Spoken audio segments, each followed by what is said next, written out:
Negotiations between the United States and Mexico here in Washington, D.C. entering a second day. Mexico is reportedly pushing for more time to try to discuss and avert an all-out trade battle between these two very important trade partners. And time is of the essence. If these talks fail, then from next Monday, the Trump administration is threatening to impose tariffs on all Mexican imports into the United States, starting at a rate of 5% and then escalating to a very hefty 25%.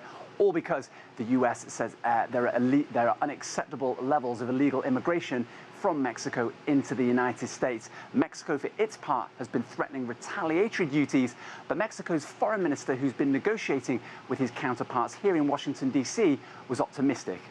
We have some advances, and we are going to return later to continue discussing the several points that we proposed.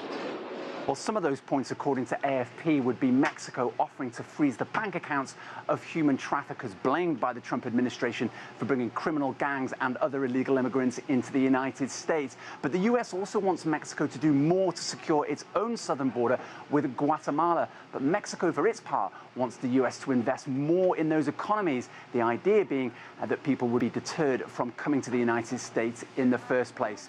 US President Donald Trump has been keeping a close eye on all of this while traveling in Europe. He's been unequivocal about imposing these tariffs should Mexico fail, in his eyes, to do more to curb illegal immigration. And yet Trump has a potential rebellion on his hands. His own Republican lawmakers are unhappy about the idea of imposing swingeing tariffs on Mexico when hundreds of thousands of US jobs are at stake. But Trump doesn't appear to care too much for what his own lawmakers think.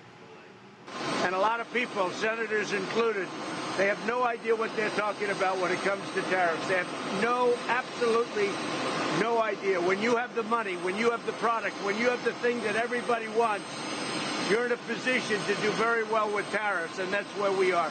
We're the piggy bank.